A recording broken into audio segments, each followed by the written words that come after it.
Hello students, nuclear फिजिक्सच्या सिरीजचं हे आहे lecture number 11. तर बघा, लास्ट लेक्चरमध्ये आपण लिक्विड ड्रॉप मॉडेलबद्दलचं पूर्ण काही डिस्कशन केलेलं होतं. लिक्विड ड्रॉप मॉडेल झालं, त्यानंतर आपण लिक्विड ड्रॉप मॉडेलशी असोसिएटेड प्रिव्हियस इयरमध्ये जे काही क्वेश्चन्स आले तेही बघितले. त्यानंतर आपण binding energy per unit nucleons ही कव्हर बघितली आणि त्या कव्हरमध्ये असोसिएटेड असणारे डिफरंट पॉईंट्ससुद्धा काय केले, वन बाय वन हे लर्न केलेले आहे. आता या लेक्चरमध्ये आपण बघू की binding energy per unit nucleon हा जो टॉपिक आपण लास्ट लेक्चरमध्ये डिस्कस केला त्याच्याशी असोसिएटेड प्रिव्हियस इयर एक्झाम्समध्ये कशा पद्धतीचे क्वेश्चन्स विचारलेले आहेत आणि त्याच्या क्वेश्चन्सना कशा प्रकारे हँडल करायचं ते. ओके, चला तर स्टार्ट करूया पहिल्या क्वेश्चनपासून. हा फर्स्ट क्वेश्चन आहे गेट 2006चा. इथे दिसतंय तुम्हाला फर्स्ट क्वेश्चन आहे गेट 2006 2006च्या गेट एक्झाममधला क्वेश्चन आहे. यामध्ये काय दिले, the order of magnitude of the binding energy per unit nucleon in a nucleus is. यामध्ये आपल्याला विचारलेलं आहे की बाइंडिंग एनर्जी पर युनिट न्यूक्लियॉनची ॲव्हरेज व्हॅल्यू किती असेल. ॲव्हरेज व्हॅल्यू आता इथे कोणत्या एखाद्या डिफायनाइट पर्टिक्युलर न्यूक्लियससाठी विचारलेली आहे का? नाही, यांनी काय विचारलं, एक ओव्हरऑल ॲव्हरेज व्हॅल्यू सांगा किती असेल.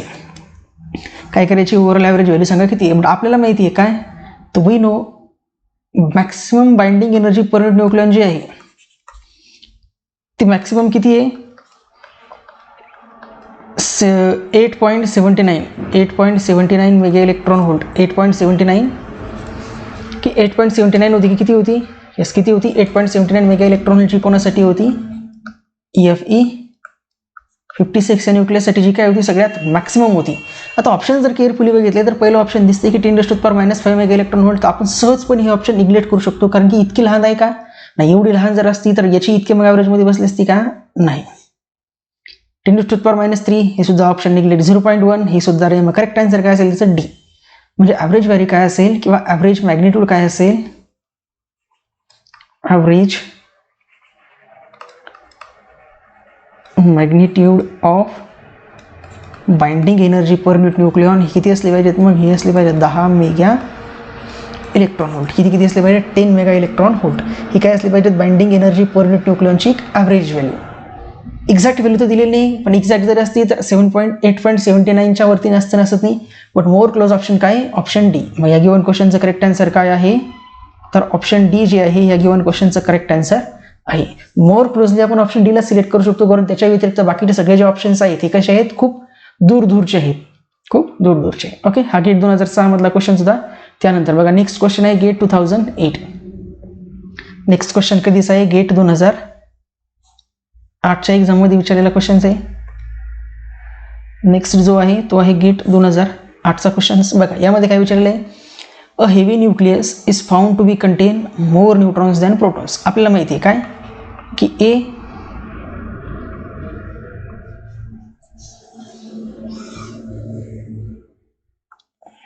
आपल्याला माहिती आहे हेवी न्यूक्लियस म्हणजे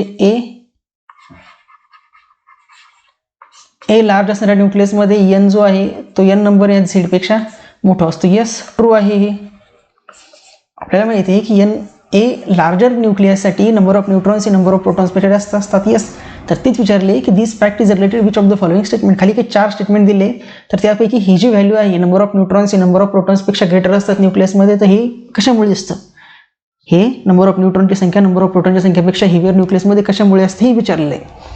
मग यापैकी काय करायचं, आपल्याला करेक्ट आन्सर सांगायचं. बघा आपण वन बाय वन स्टेटमेंट जाऊ, त्यानंतर व्हेरिफिकेशन करून बघू यापैकी कोणतं करेक्ट आन्सर हे असलं पाहिजेत. बघा पहिलं ऑप्शन दिसते की the nuclear forces between neutrons is stronger than that of protons. चूक. पहिलं स्टेटमेंट जे आहे हे काय फॉल्स आहे.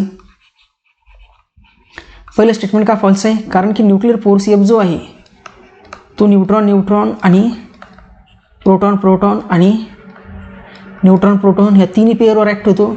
असं असू शकत नाही की न्यूट्रॉनवरचा फोर्स जास्त आहे आणि प्रोटॉनवरचा फोर्स कमी आहे, नाही. म्हणून पहिलं स्टेटमेंट जे आहे ते पहिलं स्टेटमेंट काय आहे, फॉल्स. पहिलं स्टेटमेंट फॉल्स आहे. त्यानंतर दुसरं स्टेटमेंट बघू आपण बी. दुसरं स्टेटमेंट काय सांगतं, the nuclear force between proton is of shorter range than those between neutrons so that smaller number of protons are held together by nuclear force. नाही, हे पण स्टेटमेंट कसं आहे, फॉल्स आहे. काय आहे फॉल्स, कारण न्यूक्लिअर फोर्स कसा आहे, शॉर्टच आहे. न्यूक्लिअर फोर्स हा शॉर्ट रेंज आहे, मग तो न्यूट्रॉनमधला असो की प्रोटॉनमधला असो की न्यूट्रॉन पेअरमधला असो, या तिन्हीपैकी कोणत्याही पेअरमधला जर न्यूक्लिअर फोर्स असेल तर तो शॉर्ट रेंजचा आहे. सो दुसरं स्टेटमेंट पण काय, फॉल्स. त्यानंतर बघूया तिसरं स्टेटमेंट. तिसरं स्टेटमेंट काय सांगते, protons are unstable to their number of nucleus diminish. Protons are unstable to their number in the nucleus diminish. Third statement सुद्धा कसं आहे, फॉल्स आहे. प्रोटॉन अनस्टेबल असतात का, नाही. प्रोटॉन जर का अनस्टेबल असतील तर न्यूक्लियस स्टॅबिलिटी असते का, नाही. फॉल्स आहे का, कारण nucleus is stable. Nucleus is stable in nature. Nucleus कसं आहे, नेचरमध्ये स्टेबल आहे, त्याच्या नंबर ऑफ प्रोटॉन्सला कंटेन करून. मग लास्ट स्टेटमेंट जे उरतं मग तेच काय असलं पाहिजे, त्याचं करेक्ट आन्सर. जे स्टेटमेंट उरते चौथं ते काय असल्याचं करेक्ट आन्सर. मग या गिवन क्वेश्चनचं करेक्ट आन्सर काय असेल, ऑप्शन डी. जे की काय आपण चेक करून घ्या. It cost more energy to add protons to a heavy nucleus than neutrons because of Coulomb repulsion between protons. Yes, चौथं स्टेटमेंट काय ट्रू. की हेवियर न्यूक्लियसमध्ये म्हणजे ए लार्ज असणाऱ्या न्यूक्लियसमध्ये जर का आपल्याला झेड इन्क्रीज करायचे असतील तर आपल्याला जशी झेडची संख्या वाढेल, झेड जर इन्क्रीज होत गेला म्हणजे प्रोटॉन्स वाढत जातील, म्हणजे काय होत जाईल, कुलम रिपल्शन जे कुलम रिपल्शन सुद्धा वाढत जाईल. आणि कुलम रिपल्शन जर का वाढत गेलं त्यामुळे कुलम रिपल्शनला आपण ओव्हरकम करू शकत नाही. म्हणून हेवियर न्यूक्लियस जे आहे ते हेवियर न्यूक्लियसमध्ये की ज्या न्यूक्लियसचा ए नंबर मोठा आहे त्यामध्ये टोटल नंबर ऑफ प्रोटॉनची संख्या ही टोटल नंबर ऑफ न्यूट्रॉनच्या संख्येपेक्षा कशी असते, कमी असते. कशामुळे, कारण जेवढी प्रोटॉनची संख्या वाढली तेवढा काय होतो, कुलम रिपल्शन फोर्स वाढतो. आणि कुलम रिपल्शन फोर्सला ओव्हरकम करणे इझी आहे का, नाही. सो हेवियस न्यूक्लियसमध्ये नंबर ऑफ न्यूट्रॉनची संख्या जी ती नंबर ऑफ प्रोटॉन्सपेक्षा कशी असते, जास्त असते. त्याचं करेक्ट रिझन काय, ऑप्शन डी. हा गेटमध्ये असलेला थोडा कसा क्रिटिकल थिंकिंग टाईपचा क्वेश्चन होता. यामध्ये कॅल्क्युलेशन वगैरे काहीच करायचे नव्हते, फक्त काय करायचं, थोडं दिमाग यूज करायचा होता. बाकी यामध्ये कॅल्क्युलेशन वगैरे काही दिसत असेल तुम्हाला, कॅल्क्युलेशन एक कुठे नाही. सो करेक्ट आन्सर काय मग, ऑप्शन डी. करेक्ट आन्सर आहे ऑप्शन डी. त्यानंतर बघा, हा जो क्वेश्चनचा आहे क्वेश्चन आहे सेट. हा जो आहे हा आहे सेट, आय थिंक 19चा आहे. चेक करून घ्यायचा एकदा, सेट 19 आहे की सेट 18 आहे. बट सेटचाच क्वेश्चन आहे, प्रिव्हियस इयरच्या सेट एक्झामला. काय विचारलेलं, which of the following is not W magic nucleus. आता सगळ्यात आपल्याला माहिती आहे की मॅजिक नंबर्स कोणते कोणते आहेत. तर मॅजिक नंबर्स आपण लास्ट लेक्चरमध्ये डिस्कस केले की 2, 8, 20, 28. 2, 8, 20, 28, 50 किती आहे, 2, 8, 20, 28, 50, 82 हे काय आहेत मॅजिक नंबर्स. Magic numbers. आणि न्यूट्रॉनमध्ये 126 हा पण काय होतो, एक ॲड होतोय. हा फक्त न्यूट्रॉनसाठी आहे. हे उरलेले जे इथे न्यूट्रॉन अँड प्रोटॉन दोन्हींसाठी आहेत. न्यूट्रॉन आणि प्रोटॉन दोन्हींसाठी आहेत. खाली विचारलेले खालीलपैकी कोणता नंबर हा मॅजिक नंबर नाही. बघा ऑप्शन ए जर बघितलं तुम्ही तर त्यामध्ये दिसतो ऑक्सिजन 8, 16. यस. यामध्ये झेड किती आहे, 8 मॅजिक नंबर आहे. यस. एन किती आहे, 8 हा पण मॅजिक नंबर आहे. यस. म्हणजे काय डब्ल्यू मॅजिक आहे. Yes correct. ऑप्शन बी ज्यामध्ये दिलेलं तुम्हाला कॅल्शियम 20, 40. कॅल्शियम 20, 40. यामध्ये जर बघितलं आपण झेड किती आहेत, 20 मॅजिक नंबर आहे. यस. एन पण किती आहे, 20 मॅजिक नंबर आहे. येस. एन पण मॅजिक नंबर आहे. हा मग ऑप्शन बी मध्ये दिला कॅल्शियम सुद्धा कसा आहे, डब्ल्यू मॅजिक. त्यानंतर बघा लीड 82, 208. यामध्ये नंबर ऑफ प्रोटॉन्स किंवा झेड किती आहे, 82 मॅजिक नंबर आहे. Yes. Number of neutrons Z N किती आहेत, तर 126. सबस्ट्रॅक्शन करून बघा 208 - 82 तुम्हाला 126 आपण मॅजिक नंबर न्यूट्रॉनचा. येस आहे. सो ऑप्शन 3 सुद्धा काय आहे, तर डबल मॅजिकचाही ऑप्शन आहे. मग उरतं कोणतं, ऑप्शन डी म्हणजे युरेनियम 92, 238. युरेनियम 92, 238. याला जर तुम्ही व्यवस्थित केअरफुली ऑब्झर्व केलं तर बघा झेड किती मिळतोय, झेड मिळतोय 92 जो की मॅजिक नंबर आहे का, नो. झेड मॅजिक नंबर आहे का, नाही. एन किती मिळतात, तर 233 - 92. 232 मधून जर का 92 गेले तर किती उरतील मग, 142. 142 आपण मॅजिक नंबर आहे का, नाही. सो या गिवन क्वेश्चनचं आपल्याला विचारलेले नॉट कोणता नाही आहे, तर डी. मग याचं करेक्ट आन्सर काय आहे, ऑप्शन डी. काय झालं मग याचं करेक्ट आन्सर. करेक्ट आन्सर काय मग ऑप्शन डी. करेक्ट आन्सर आहे ऑप्शन डी की जो की काय आहे युरेनियम 92, 238 हा डब्ल्यू मॅजिक न्यूक्लियस आहे का, नाही. आणि या स्लाइडवर दिले इथे काय त्याचं व्यवस्थित प्रॉपर एक्सप्लेनेशन. त्यानंतर हा जो आहे हा सुद्धा सेटमध्ये चाललेला क्वेश्चन्स आहे. हा जो आहे हा सेट, आय थिंक हा सेट 2013 वाला क्वेश्चन आहे की 18 वाला, एकदा चेक करून घ्या. हा जो आहे हा सेटचाच प्रिव्हियस इयरचा क्वेश्चन आहे. कधीचा इयर एकदा एक इयर चेक करून घ्या. यामध्ये काय विचारलेलं आहे आपल्याला, तर यामध्ये विचारलेलं आहे की among the following nuclei which has maximum binding energy per unit nucleon. आता याचं क्वेश्चन्स कोणालाही न सांगण्याची गरज आहे, कारण बघा जेव्हा आपण बाइंडिंग एनर्जी पर युनिट न्यूक्लियॉनची एक कर्व प्लॉट केली होती तर त्यामुळे आपल्याला दिसलं होती अशी काहीतरी कर्व होती, अशी कर्व होती आणि इथे जो होता एकदम पीक, तर एकदम पीकमध्ये या पीकच्या करस्पॉन्डिंग जो काही न्यूक्लियस होता तो न्यूक्लियस कोणता होता, ती Fe56.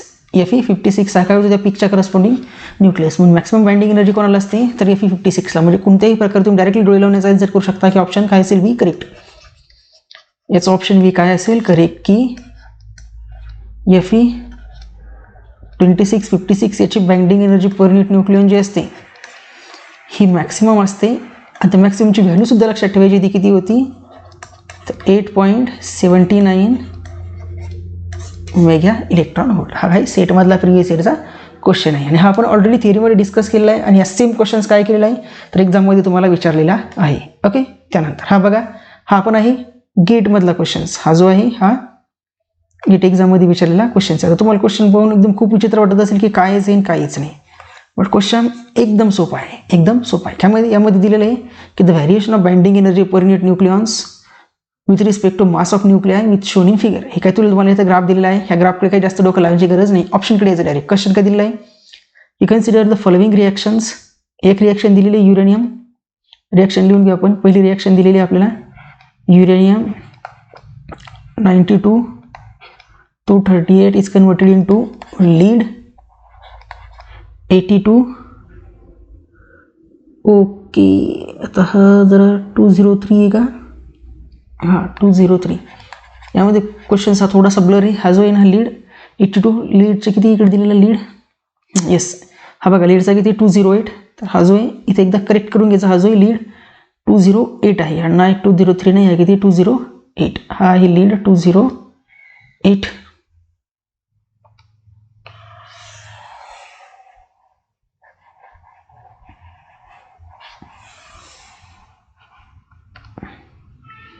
हा आहे लीड 82 208 प्लस आणखी दिलेले आहे 10 प्रोटॉन प्लस 22 न्यूट्रॉन. आणि दुसरी रिॲक्शन दिली आहे, दुसरी रिॲक्शन काय दिलेली आहे तुम्हाला, uranium 92 238 is converted into lead 82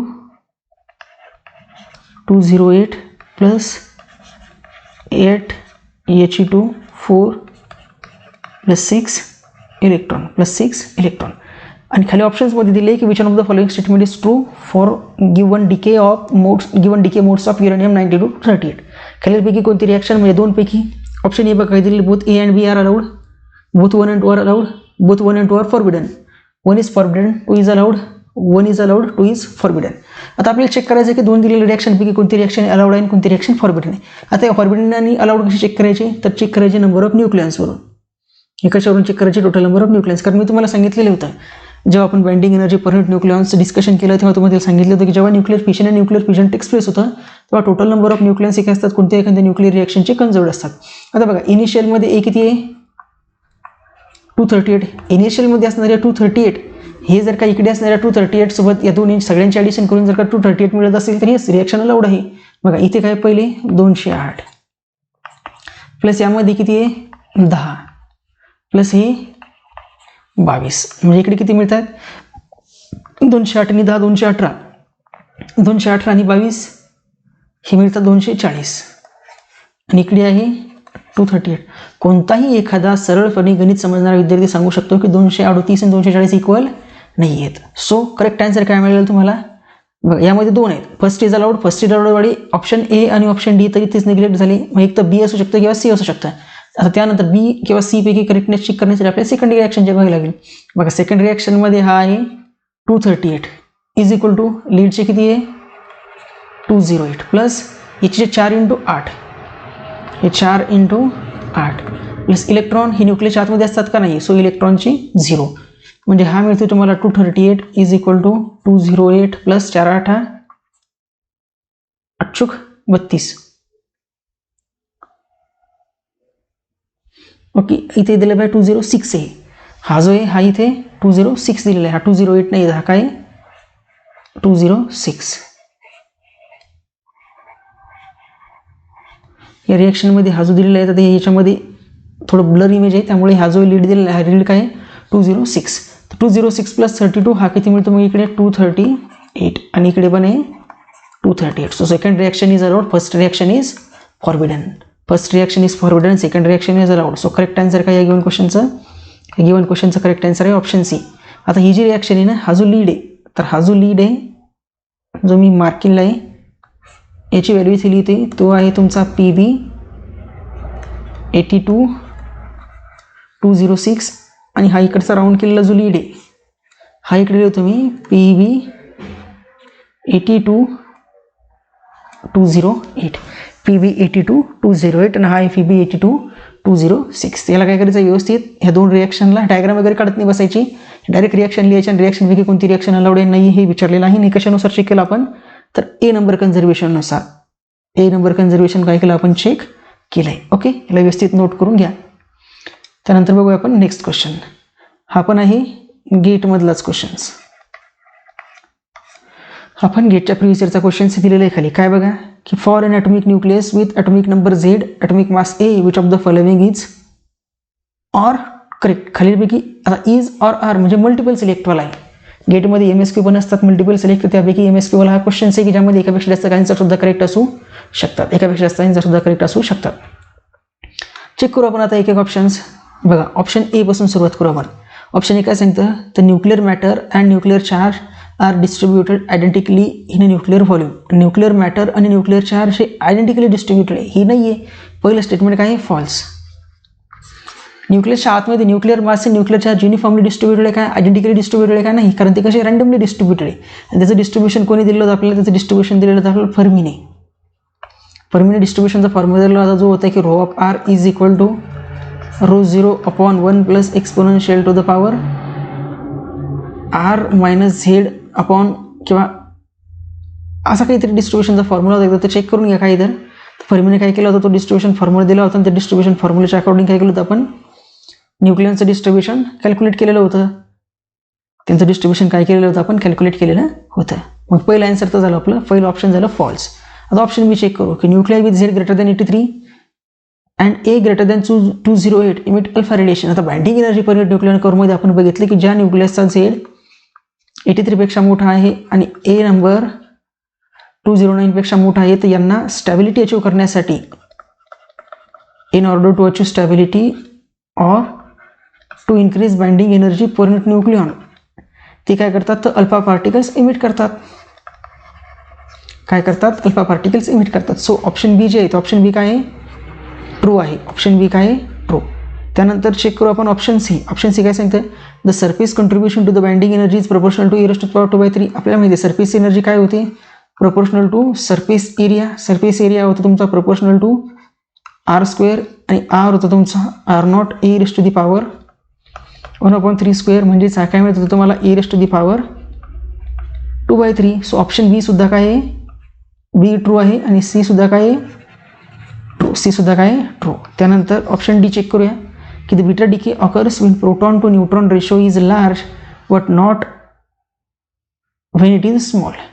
beta decay occurs when proton to neutron ratio is large but not when it is small. आपल्याला माहिती आहे बीटा डिके केव्हा ऑकर्स होतो? बीटा डिके तेव्हा ऑकर होतो जेव्हा n/z रेशो कसा असतो? लार्ज असतो. पण इथे देताना काय विचारलेलं आहे आपल्याला? Z/n रेशो लार्ज सांगितलेला आहे. Z/n रेशो लार्ज सांगितलेला आहे. म्हणजे काय? ऑप्शन डी जे आहे, तर ऑप्शन डी पण काय आहे? फॉल्स आहे. ऑप्शन डी पण काय आहे? फॉल्स आहे. मग या गिवन क्वेश्चनचं करेक्ट आन्सर काय आहे? तर करेक्ट आन्सर आहे बी आणि सी. दोन ऑप्शन्स करेक्ट काय? कारण हा मल्टिपल सिलेक्टवाला क्वेश्चन आहे. याचे गेटमध्ये मल्टिपल सिलेक्टवाले क्वेश्चन सुद्धा विचारतात, तर तो गेटवाला काय? मल्टिपल सिलेक्टवाला क्वेश्चन आहे. ओके, त्याला व्यवस्थित पॉज करून नोट करून घ्यायचं आहे. त्यानंतर ओके, त्यानंतर काय? हे एवढेच जे होते प्रिव्हियस इयरचे क्वेश्चन्स होते. आता यानंतर आपण बघूया नेक्स्ट टॉपिक, तो म्हणजे nuclear shell model. Next topic आहे आपला नेक्स्ट न्यूक्लिअर मॉडेल, जे की काय?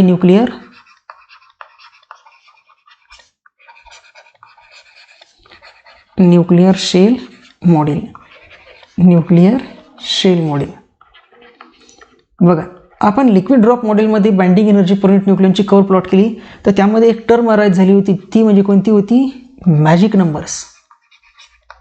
एक टर्म होती जी की होती magic number.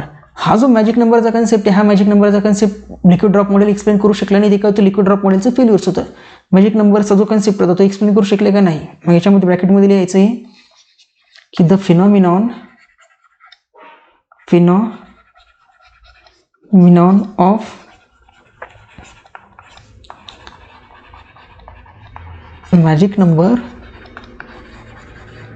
in the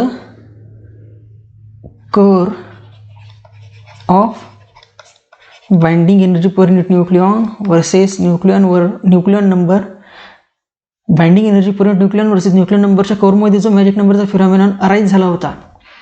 The phenomenon of magic numbers in the curve of binding energy per unit nucleon versus nucleon number is not explained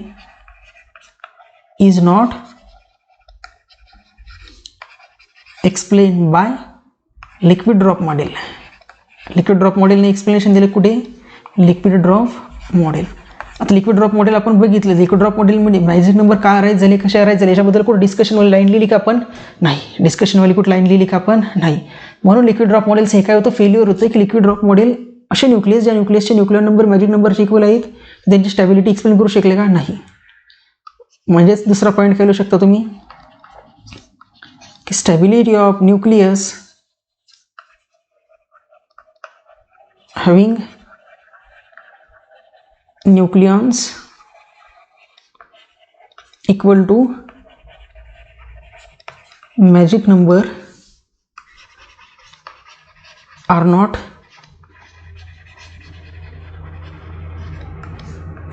explained by liquid drop model. Liquid drop मॉडेलचे दोन failures होते. एक liquid drop model जो आहे, liquid drop model हा concept off spin किंवा concept of magic number explain करू शकले नाहीत. आणि असे न्यूक्लियस की ज्या न्यूक्लियसचे न्यूक्लियर नंबर मॅजिक नंबरशी इक्वल ते स्टेबल का आहेत, ही सुद्धा लिक्विड ड्रॉप मॉडेल एक्सप्लेन करू शकलं नाही. मग आता हे जे ॲझम्पशन्स किंवा हे जे ड्रॉबॅक होतं कशाचं, लिक्विड ड्रॉप मॉडेलचं, या ड्रॉबॅकला एक हत्यार बनवून किंवा या लिक्विड ड्रॉप मॉडेलला च्या फेल्युअर्सला काय केलं, एक ॲडव्हान्टेजेस घेऊन शेल मॉडेल काय केलं, न्यूक्लियर शेल मॉडेल डिस्कस करण्यात आलं. शेल मॉडेल काय झालं, डिस्कस करण्यात आलं. शेल मॉडेलने काय केलं अजून तर in shell model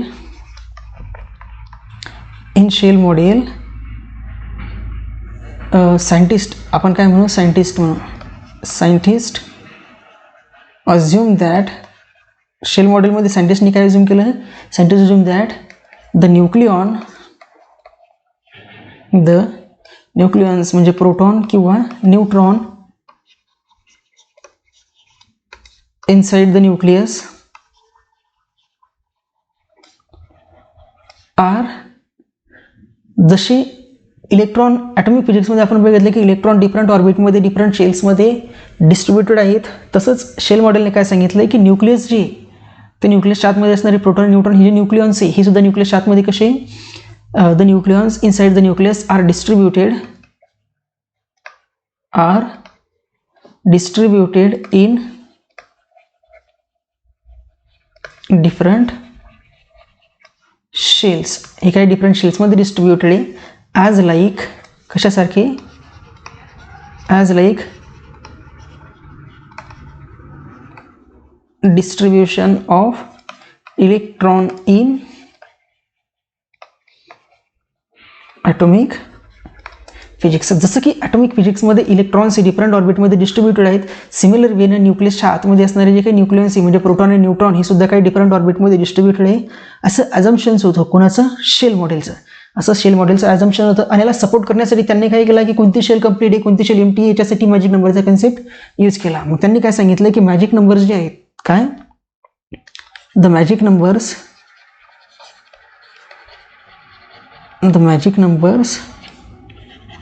are corresponding to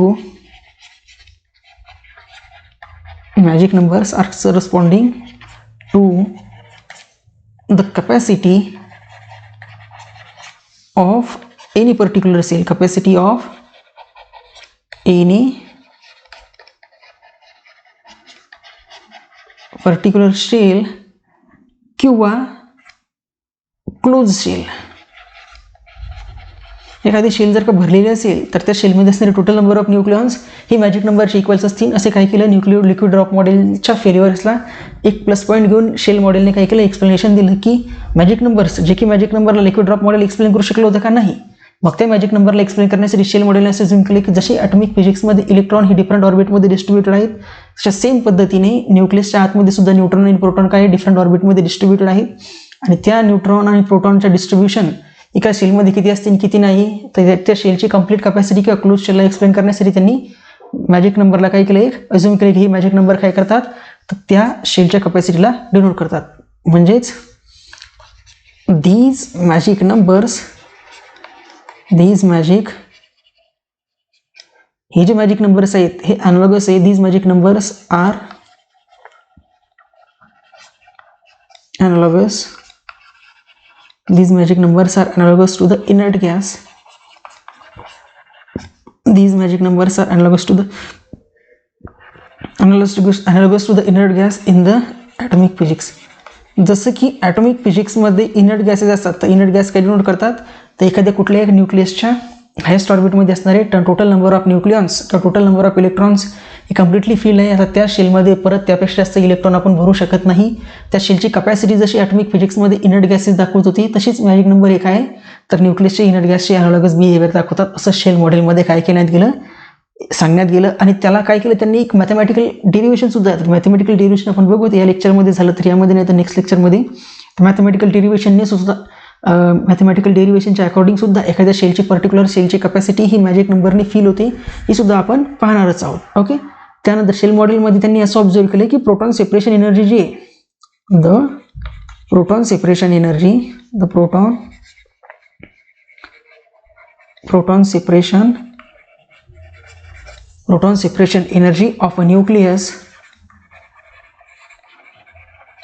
energy of a nucleus, the proton separation energy of a nucleus having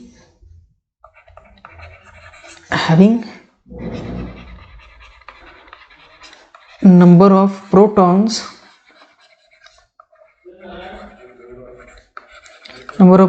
equal to the magic number of protons. The proton separation energy of a nucleus which having number of protons equal to the magic number is greater than the nearest neighbor.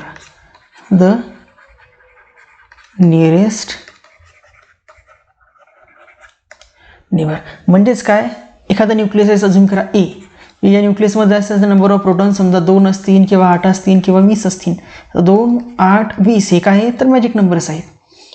तर या न्यूक्लियसमधून या प्रोटॉनला separate करण्यासाठी लागणार जे proton separation energy SP, याची value जर आपण अजून केली SP1, आणि दुसरा न्यूक्लियस आहे B, ज्याचे प्रोटॉन नंबर हे एक तर ह्या 2च्या जवळ असतील, म्हणजे एक तर 1 किंवा 3 असेल किंवा 7 किंवा 9 असेल, तर यांची जी प्रोटॉन सेपरेशन एनर्जी SP2, तर या दोन्हीमध्ये प्रोटॉन सेपरेशन एनर्जी SP1 की ज्या न्यूक्लियसमध्ये असणारी टोटल नंबर ऑफ न्यूक्लियन्स पैकी प्रोटॉन नंबर ही मॅजिक नंबरची इक्वली, याची व्हॅल्यू कशी होती, तर ही प्रोटॉन सेपरेशन एनर्जी त्याच्या नियरेस्ट नेबरला असणाऱ्या दुसऱ्या प्रोटॉनच्या सेपरेशन एनर्जीपेक्षा लार्ज होती, असं ऑब्झर्व झालं. आणि कशामुळे ऑब्झर्व झालं, कारण हे जे न्यूक्लियस आहे, ज्या न्यूक्लियसमध्ये 2 प्रोटॉन आहेत, 8 प्रोटॉन आहेत, 20 प्रोटॉन आहे, तर तो प्रोटॉन नंबर हा करस्पॉन्डिंग आहे टू मॅजिक नंबर, आणि मॅजिक नंबर काय डिनोट करतात तर completely fill shell.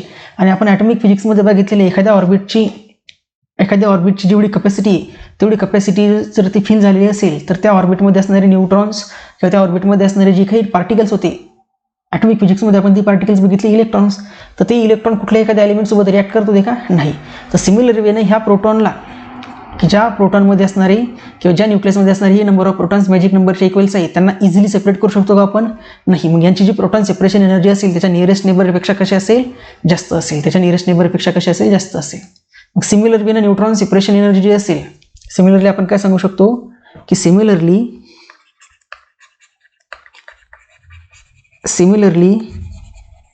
The nucleus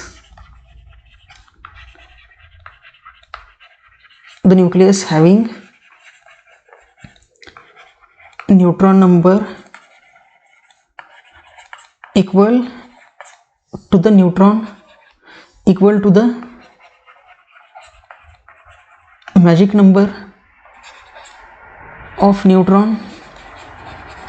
similarly आपण सांगू शकतो की एखादा न्यूक्लियस आहे ज्या न्यूक्लियसमध्ये असणारे नंबर ऑफ न्यूट्रॉन्स जे ते इक्वल असेल मॅजिक नंबर ऑफ न्यूट्रॉनच्या, then the value of neutron separation energy, neutron separation energy of such nucleus is greater than the nearest neighbor, is greater than the nearest neighbor. म्हणजेच काय, ए nucleus आहे ज्या न्यूक्लियसमध्ये असणारे number of neutrons एक तर 2 असतील, 8 असतील, 20 असतील किंवा 28 असतील किंवा 50. एक ए न्यूक्लियस आहे ज्या न्यूक्लियसमध्ये असणारे नंबर ऑफ न्यूट्रॉनची संख्या एक 2, 8, 20, 28 और 50 पैकी काही आहे. आणि एक दुसरा न्यूक्लियस आहे बी ज्याच्यामध्ये असणारे नंबर ऑफ न्यूट्रॉन्स हे एक तर 1 किंवा 3 आहेत, 7 किंवा 9 आहेत, 19 किंवा 21 आहेत. जर या न्यूक्लियसची न्यूट्रॉन सेपरेशन एनर्जी असेल SN1 आणि या 1 किंवा 3 असणाऱ्या न्यूट्रॉनची न्यूट्रॉन सेपरेशन एनर्जी असेल SN2, तर प्रॅक्टिकली असं ऑब्झर्व झालं की neutron separation energy of nucleus having number of nucleons equal to magic number ही व्हॅल्यू ग्रेटर असते than the number of that the nearest neighbouring nucleus. Nearest neighbouring nucleus. आणि याचं reason काय, तेच की जर एखाद्या न्यूक्लियसमध्ये असणारे न्यूट्रॉन्स ही मॅजिक नंबरची इक्वल असेल म्हणजे ते न्यूट्रॉन्स कसे, तर क्लोज शेलमध्ये आणि क्लोज शेलमध्ये असणाऱ्या न्यूट्रॉनला सहजपणे आपण सेपरेट करू शकतो का, नाही. त्यांना सेपरेट करण्यासाठी काय लागते, खूप ग्रेटर अमाऊंटमध्ये एनर्जी द्यावी लागते. म्हणून त्याची न्यूट्रॉन सेपरेशन एनर्जी त्या नियरेस्ट नेबर न्यूक्लियसपेक्षा कशी आहे, जास्त आहे. नियरेस्ट नेबरपेक्षा कशी आहे, जास्त. मग याला जर आपण ग्राफिकली रिप्रेझेंट करायचं म्हणलं तर ग्राफिकली कसं दाखवू शकतो आपण याला, तर ग्राफिकली एक शॉर्टमध्ये ग्राफ करू शकतो आपण. असा एक ग्राफ प्लॉट करू आपण.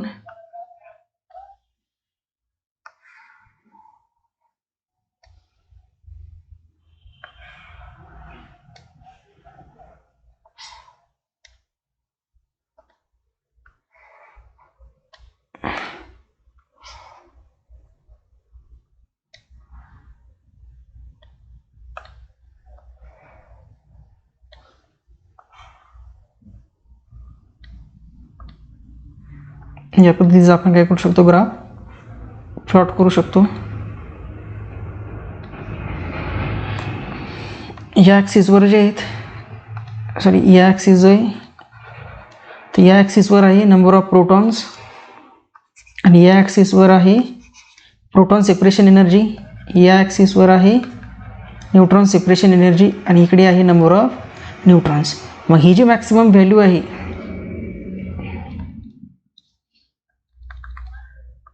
या पीक्स, तर या पीक्स कशाच्या करस्पॉन्डिंग आहे, तर ही एक पीक आणि ही एक पीक, त्यामध्ये नंतर ही एक पीक आणि ही एक पीक, तर ही पीक ए आणि पीक बी ह्या करस्पॉन्डिंग आहे to proton separation energy of magic nucleus. आणि ह्या ज्या आहेत दुसऱ्या त्या मॅजिक नंबरच्या नियरेस्ट नेबरहूड न्यूक्लियसच्या प्रोटॉन सेपरेशन एनर्जी आहेत. सिमिलरली ही जी पीक आहे ए आणि पीक बी ह्या करस्पॉन्डिंग आहे टू द न्यूक्लियस, ज्या न्यूक्लियसमध्ये असणारी नंबर ऑफ न्यूट्रॉन्स ही करस्पॉन्डिंग टू मॅजिक नंबर. आणि हे जे दुसऱ्या पीक्स आहेत एक, ही दुसरी आणि तिसरी, हे त्या मॅजिक नंबर असणाऱ्या न्यूट्रॉन्सच्या नियरेस्ट नेबरला असणारी दुसऱ्या न्यूक्लियसची न्यूट्रॉन सेपरेशन एनर्जी आहे. आता तुम्ही या ग्राफिकल रिप्रेझेंटेशनवरून एक वन शॉटमध्ये किंवा ओव्हरऑल समजून घेऊ शकता की ज्या न्यूक्लियसचे मध्ये असणारे प्रोटॉन किंवा न्यूट्रॉन हे मॅजिक नंबरचे इक्वल आहे, त्यांना आपण सहजपणे रिमूव्ह करू शकतो का, नाही. त्यांना रिमूव्ह करण्यासाठी लागणारी प्रोटॉन सेपरेशन एनर्जी किंवा न्यूट्रॉनला सेपरेट करण्यासाठी लागणारी न्यूट्रॉन सेपरेशन एनर्जी याची व्हॅल्यू कशी असते, त्याच्या नियरेस्ट नेबरहूड असणाऱ्या न्यूक्लियसच्या कंपॅरिझनमध्ये कशी असते, थोडीशी जास्त असते. थोडीशी म्हटल्यापेक्षा अमाऊंटमध्ये खूप हेवी असते, कारण ते कसे असतात, न्यूक्लियस हे अनरिएक्टिव्ह. सिमिलरली आपण काय सांगू शकतो की proton capture cross section, proton capture cross section of the nucleus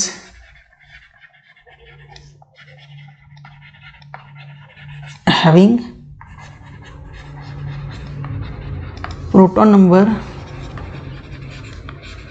equal to the magic number is less than the nearest neighbor.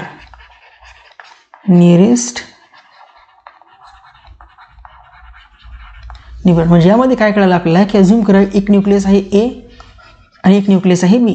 या न्यूक्लियसमध्ये असणारे प्रोटॉन्स हे मॅजिक नंबरच्या इक्वल आहेत आणि या न्यूक्लियसमध्ये असणारे प्रोटॉन्स ही नॉन मॅजिक नंबरच्या इक्वल आहे. Non magic nucleus. मग या न्यूक्लियसला जर का तुम्हाला आणखी एक्सेस प्रोटॉन घ्यायचे असतील, एक्सेस प्रोटॉन जर का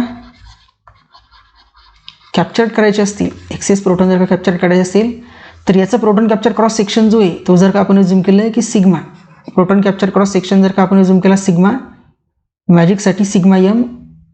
आणि या न्यूक्लियसला जर का एक्सेस प्रोटॉन कॅप्चर करायचे असेल, access proton capture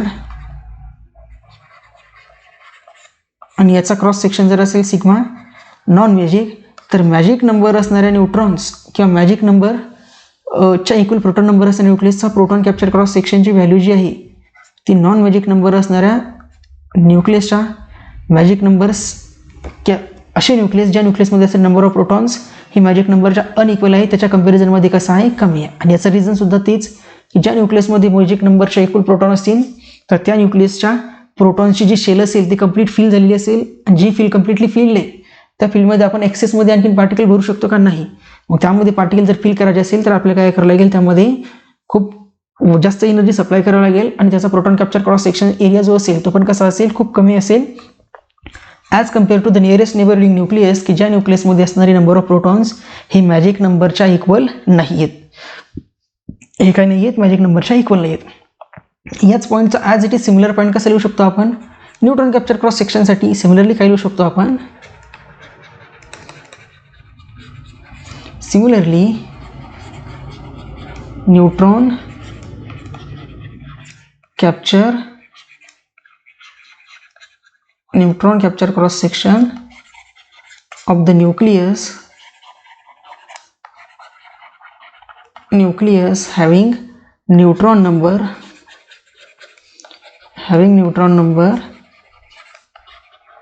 equal to the magic number is less than the nearest neighbouring nucleus. म्हणजे एखादा न्यूक्लियस आहे ए, हा न्यूक्लियस आहे ज्याच्यामध्ये असणारे न्यूट्रॉन नंबर जे एन ते मॅजिक नंबरचे इक्वल आहे. एक दुसरा न्यूक्लियस आहे बी ज्यामध्ये असणारे न्यूट्रॉन्स हे नॉन मॅजिक नंबरचे इक्वल आहे, नॉन मॅजिक नंबरच्या इक्वल आहे. मग ए या न्यूक्लियसला काय करायचे, एक्सेसमध्ये प्रोटॉन कॅप्चर करायचे. ए न्यूक्लियसला काय करायचे, न्यूट्रॉन कॅप्चर करायचे आणि बी न्यूक्लियस सुद्धा काय करायचे, न्यूट्रॉन कॅप्चर करायचे. तर बी न्यूक्लियस की ज्या न्यूक्लियसमध्ये न्यूट्रॉन नंबर ही नॉन मॅजिक नंबरची इक्वल आहे तर तू काय करू शकतो, लार्ज न्यूट्रॉन कॅप्चर करू शकतो, लार्ज एन कॅप्चर करू शकतो. म्हणून त्याचा न्यूट्रॉन कॅप्चर क्रॉस सेक्शन जो आहे नॉन मॅजिक न्यूक्लियसचा तो कसा असेल, लार्जर असेल. कोणाच्या कंपॅरिझनमध्ये की ज्या न्यूक्लियसची मध्ये असणारे number of neutrons he magic नंबरची इक्वल आहे. मग याला जर का न्यूट्रॉन कॅप्चर करायचं असेल, याला न्यूट्रॉन कॅप्चर करायचं असेल तर याचा क्रॉस सेक्शन जो आहे तो कसा असेल, कमी असेल. याचा मॅजिक नंबर ज्याच्या न्यूट्रॉन नंबर हा मॅजिक नंबरची इक्वल आहे त्याचा न्यूट्रॉन कॅप्चर क्रॉस सेक्शन हा कसा असेल, स्मॉलर असेल. हा कसा असेल, स्मॉलर असेल. अरे स्मॉलर का असेल, कारण की न्यूट्रॉन जर का मॅजिक नंबरचे इक्वल असतील तर ते न्यूट्रॉन काय करत असतील, एक कंप्लीट शेल बनवत असतील आणि जी शेल कंप्लीटली फिल्ड आहे तर त्या शेलमध्ये आणखीन जास्त न्यूट्रॉन आपण भरू शकतो का, इझिली नाही. त्यामध्ये आपण आणखी इझिली न्यूट्रॉन भरू शकत नाही. सो त्या शेलची कपॅसिटी कंप्लीट कपॅसिटी फिल झालेली असते आणि त्यामध्ये एक्सेसमध्ये जर का आपल्याला न्यूट्रॉन भरायचेच असतील तर आपल्याला खूप जास्त एनर्जी द्यावी लागेल किंवा आपण असं म्हणू शकतो जास्त एनर्जी द्यावी लागेल किंवा त्यांचा प्रोटॉन किंवा न्यूट्रॉन कॅप्चर क्रॉस सेक्शन कसा आहे, कमी. न्यूट्रॉन कॅप्चर क्रॉस सेक्शन कसा आहे तर कमी आहे. ओके, तर हे जे होते काही ते काही सिमिलर पॉईंट होते. त्यानंतर लिक्विड ड्रॉप मॉडेलमध्ये आपण काय केलं होतं, न्यूक्लियस अज्यूम केला होता to be liquid drop. Nucleus काय लिक्विड ड्रॉप मॉडेलमध्ये आपण अज्यूम केलं होतं nucleus is to be liquid drop. मग यामध्ये काय लिहू आपण, एक पॉईंट लिहू की in in liquid drop model, it was assumed that it was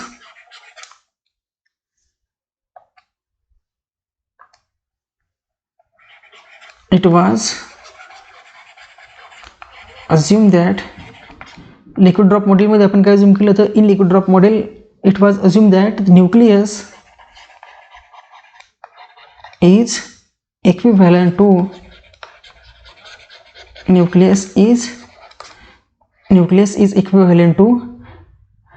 liquid drop. Nucleus is equivalent to liquid drop, जो की कसा आहे incompressible in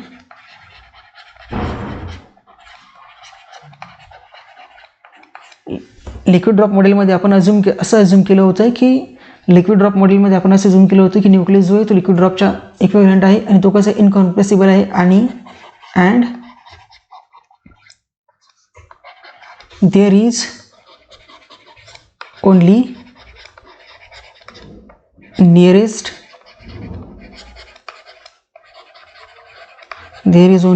neighbouring interaction. Liquid drop model, आता बघा आपण काय केलं तर लिक्विड ड्रॉप मॉडेलमध्ये हा जो लिक्विड ड्रॉप आहे त्या लिक्विड ड्रॉपला अज्युम केलं होतं ॲनालॉगस टू न्यूक्लियस किंवा न्यूक्लियसला लिक्विड ड्रॉप सारखं अज्युम केलं होतं आणि आपण पाहिलं की लिक्विड ड्रॉपमध्ये असणारा एक लिक्विड मॉलिक्यूल त्याच्या नियरेस्ट नेबरहूडला असणारे जे काही न्यूक्लिअर मॉलिक्युल्स आहे या न्यूक्लिअर मॉलिक्यूल सोबतच फक्त इंटरॅक्शन करत होता, त्या न्यूक्लिअर मॉलिक्यूल सोबतच काय करत होता इंटरॅक्ट करत होता. पण शेल मॉडेलने काय केलं, ह्या अजम्पशन्स फेल ठरवलं. शेल मॉडेलने काय केलं, शेल मॉडेलनं असं अज्युम केलं की हे जे आहे की एक न्यूक्लियस जो आहे त्या न्यूक्लियसमध्ये असणारा आतमध्ये असणारा एक जो न्यूक्लिऑन आहे हा न्यूक्लिऑन फक्त त्याच्या नियरेस्ट नेबरहूड सोबतच इंटरॅक्शन करतो का, नाही. तर तो न्यूक्लियस त्याच्या नियरेस्ट नेबरहूड सोबतच नाही, तर तो त्या न्यूक्लियसमध्ये असणाऱ्या सगळ्या न्यूक्लियससोबत एका ॲव्हरेज फोर्सने इंटरॅक्ट करतो. शेल मॉडेलमध्ये काय अज्युम केलं, but in shell model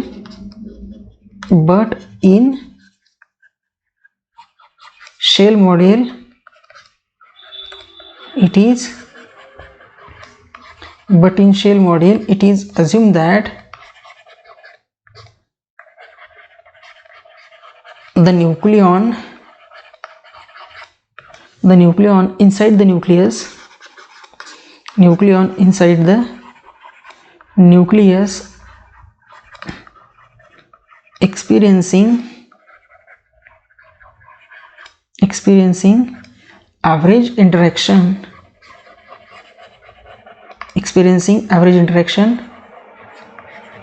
due to all the nucleons inside the nucleus,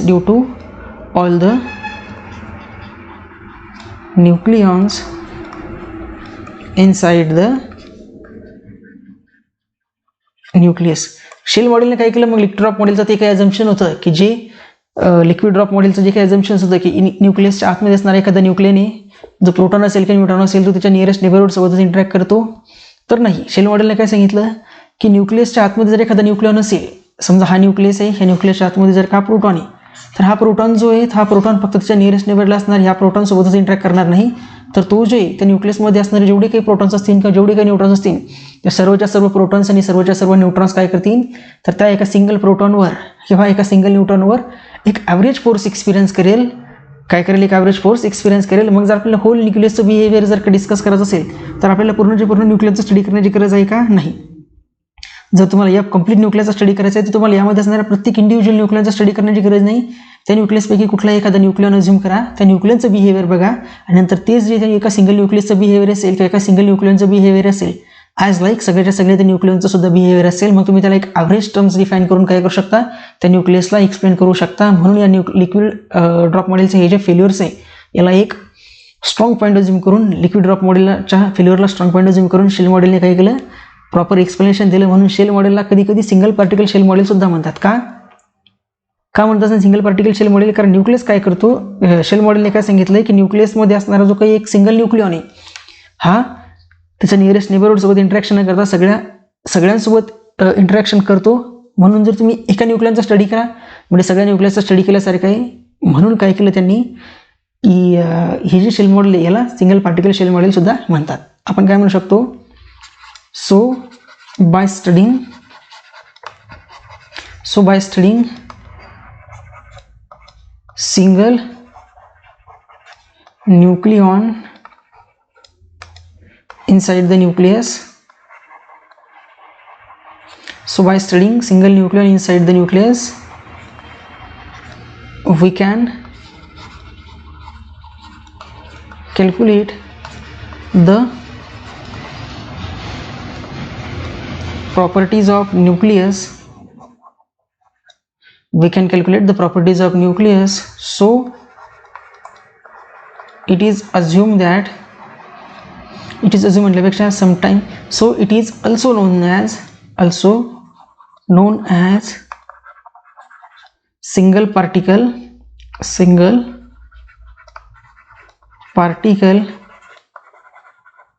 shell model. Shell model जे आहे शेल मॉडेलला कधी कधी सिंगल पार्टिकल शेल मॉडेल सुद्धा काय म्हटलेलं असतं, जे शॉर्टमध्ये त्याला SPM डिनोट करतात. शॉर्टमध्ये त्याला SPM असं डिनोट करतात. आता हे जे शेल मॉडेलबद्दलचे काही अजम्पशन, शेल मॉडेल कशा पद्धतीने वर्क करते याबद्दलचे काही टिपिकल पॉईंट्स होते. आता नेक्स्ट लेक्चर जो आहे तर नेक्स्ट लेक्चरमध्ये आपण काय करू, या शेल मॉडेलचं एक मॅथमॅटिकल डेरिव्हेशन घेऊ, की जो मॅजिक नंबरचा कन्सेप्ट आपण हायपोथेटिकली किंवा थेरॉटिकली सांगितला की या शेलची कॅपॅसिटी मॅजिक नंबर डिनोट करतात, त्या शेलची कॅपॅसिटी दुसरा मॅजिक नंबर डिनोट करतो. तर ॲक्च्युअलमध्ये एखादं मॅथमॅटिकल मॉड्यूल आहे का की जे मॅथमॅटिकल मॉड्यूल शेल मॉडेलने सांगितलेल्या थेरॉटिकल एक्सप्लेनेशनला ॲप्रोप्रिएट ॲझम्पशन्स किंवा शेल मॉडेलने सांगितलेले जे काही थेरॉटिकल पॉईंट्स आहे त्याला ॲप्रोप्रिएटली एक्सप्लेन करेल. तर ते जे मॅथमॅटिकल मॉड्यूल आहे, ज्या मॅथमॅटिकल मॉड्यूलच्या बेसवर आपण मग कुठल्या एखाद्या न्यूक्लियसची स्पिन आणि पॅरिटी, त्या न्यूक्लियसचा मॅग्नेटिक मुवमेंट, त्या न्यूक्लियसचे असोसिएटेड असणारे जे काही डिफरंट पॉईंट्स आहेत ते कॅल्क्युलेट करणार. या थेरॉटिकल पॉईंटवर असोसिएटेड तुम्हाला नेटमध्ये किंवा सेटमध्ये क्वेश्चन विचारायचा चान्स खूप कमी आहे. बट पुढच्या लेक्चरमध्ये आपण जो मॅथमॅटिकल मॉडेल डिस्कस करणार की ज्या मॅथमॅटिकल मॉडेलवर बेस तुम्हाला सेट एक्झाममध्ये प्रत्येक एक्झाममध्ये तुम्हाला 2 क्वेश्चन्स मिळणार. कशावर असोसिएटेड, एकदा तुम्हाला स्पिन कॅल्क्युलेट करा म्हणतील किंवा पॅरिटी, स्पिन किंवा पॅरिटी किंवा डायरेक्ट दोन्ही स्पिनचे क्वेश्चन असू शकतात, दोन्ही पॅरिटीचे असू शकतात. तर पुढचं लेक्चर जे म्हणजेच लेक्चर नंबर 12 ते कसे असेल, खूप इम्पॉर्टंट असेल, ज्यामध्ये आपण काय करणार आहोत तर शेल मॉडेल जो आहे तर शेल मॉडेलचं मॅथमॅटिकल व्हर्जन म्हणू किंवा mathematical module of shell model असं सुद्धा आपण त्याला म्हणू शकतो, ज्याच्यावर बेस 2 क्वेश्चन प्रत्येक सेट एक्झाममध्ये तुम्हाला मिळणार याची गॅरंटी.